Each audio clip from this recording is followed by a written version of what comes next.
ìdílé aláyọ̀. Ilé aláyọ̀ ni ilé àwa. Ilé tó tòrò, ìdílé tó láyọ̀ tí Jésù ń gbé. Ilé aláyọ̀ ni ilé àwa. Ọmọ rere ló ti ilé aláyọ̀ wá. Ìfọ̀kànbalẹ̀ ní ilé aláyọ̀. Ilé tó tòrò, ìdílé tó láyọ̀ tí Jésù ń gbé. Ilé aláyọ̀ ni ilé àwa. Ìdílé aláyọ̀. Ilé aláyọ̀ ni ilé àwa. Ilé tó tòrò, ìdílé tó láyọ̀ tí Jésù ń gbé. Ilé aláyọ̀ ni ilé àwa. Ìdílé aláyọ̀, ìdílé aláyọ̀, ìdílé aláyọ̀. Ilé aláyọ̀ nílé àwa, ilé aláyọ̀ nílé mi, ilé aláyọ̀ nílé rẹ, ilé aláyọ̀ nílé gbogbo wa.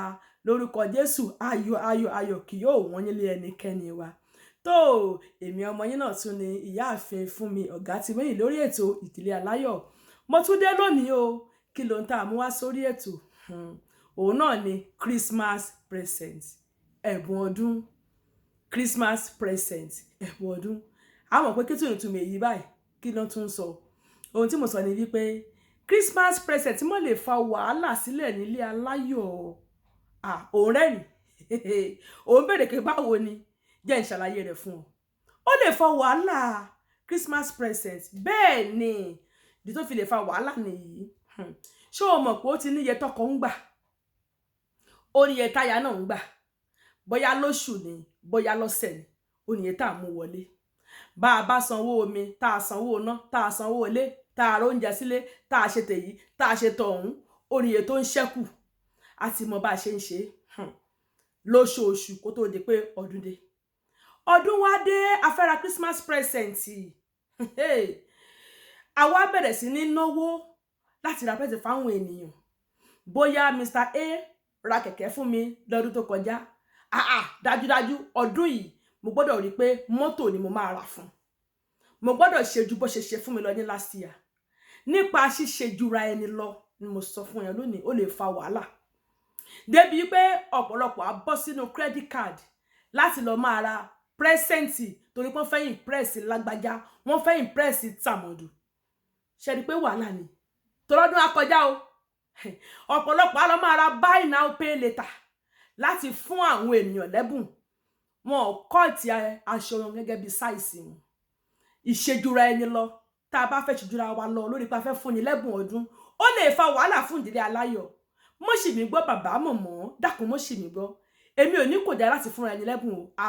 Ó dára láti fúnra ẹni lẹ́bùn. Kódà inú Olúwa gan dùn sí. Ohun tí mò ń sọ ni pé ká má ṣe jura wa lọ tó la fẹ́ fúnni lẹ́bùn. Ká má ṣe jura torí pé a fẹ́ impress Mr. A àbí Mr. B. Ká má ṣe ntágbára wa ò ká. Torí nígbà tá a bá jẹ gbèsè ra Christmas present fún àwọn ènìyàn, rántí pé ọdún ó kọjá, oníkẹ́díkàdí á padà máa béèrè owó. Rántí pé buy now pay later kò sí ìgbà tí ó fi dé tí wọ́n ní ó mówó wá. Nígbà tó bá wá ní ká mówó wá, àwa bẹ̀rẹ̀ sí ní kanra. Ọkọ á máa kanra nínú ilé, aya á máa kanra nínú ilé. Ibi tí Táyé àti Kẹ́hìndé bá ti jọ ń kanra, tọkọ ń kanra, táyà ń kanra, báwo láyọ̀ ṣe lè wà níbẹ̀? Báwo ni ìfọkànbalẹ̀ ṣe lè wà níbẹ̀? Ẹ jẹ́ a ṣọ́ra, ẹ jẹ́ a kíyèsára. Èmi ò ní kò dára láti fúnni lẹ́bùn ọdún. Ó dára. Olúwa lọ́wọ́ sí. Kódà inú Olúwa dùn sí. Kì í ṣe oye ohun tó bá fún yín ló ṣe pàtàkì. Ṣùgbọ́n the thought of it from your heart ló ṣe pàtàkì. Bó bá jẹ́ ohun kékeré tí ò ju £2 ló lè fún wọn. Ó jẹ́ ìtẹ́wọ́gbà níwájú Ọlọ́run níwájú ènìyàn pàápàá. Apá kan nìyẹn o. Apá kejì tún wá ní wípé ìwọ gan tó o ní tó lè afford láti fún ni. Irú àwọn olóhùn fún ṣèbẹ́ni tí ó ṣe thank you tó máa ṣe é lóore tàbí tó ń wojú rẹ̀ lọ́dọ̀ rẹ̀ ṣe bóun ló fún. Dákun bá mi rántí àwọn opó. Rántí aláìní. Rántí àwọn ọmọ aláìní bàbá. Rántí àwọn homeless tó wà níta. Bọ́lá ń ṣe kẹ́ ọ tó láti ra Christmas present. Rántí àwọn wọ̀nyí náà. Inú Olúwa dùn sí. ẹ má jà focus lórí àti pé à ń retí àti gba ohun kan lọ́wọ́ wọn. Ẹ má jà fún wa lẹ́bùn nítorí ohun tá a fẹ́ gbà in returns. Ẹ jẹ́ ká rántí àwọn tí wọn ò tiẹ̀ lè fún wa ní nǹkan kan padà. Ẹ jẹ́ ká rántí pé tá a bá ní ọlọ́lá àti ẹ̀ lè dá wọn mọ̀ mọ́. Ẹ jẹ́ ká rántí opó tó wà lẹ́gbẹ̀ẹ́ wa tí ò tí ì mọ bó ṣe máa ṣe. Ẹ jẹ́ ká rántí ọmọ àní bàbá tó wà lẹ́gbẹ̀ẹ́ wa tí ò tí ì mọ bí tó fẹ́ gbégbà bá a ti ń ra present ọ̀hún tó. Ìwọ náà tó dẹ̀ struggle tó fẹ́ impress èèyàn, má impress ẹnikẹ́ni. Ń tágbára ẹ̀ bá ká òun ni kò ṣe níwọ̀n túwọ̀nsì. Ọ̀pọ̀lọpọ̀ a máa ṣe síta ní táìmù Christmas láti fún yín ní Christmas present. Wọ́n á gbàgbé ọmọ tán bí fún ara wọn gan láti fún wọn lẹ́bùn.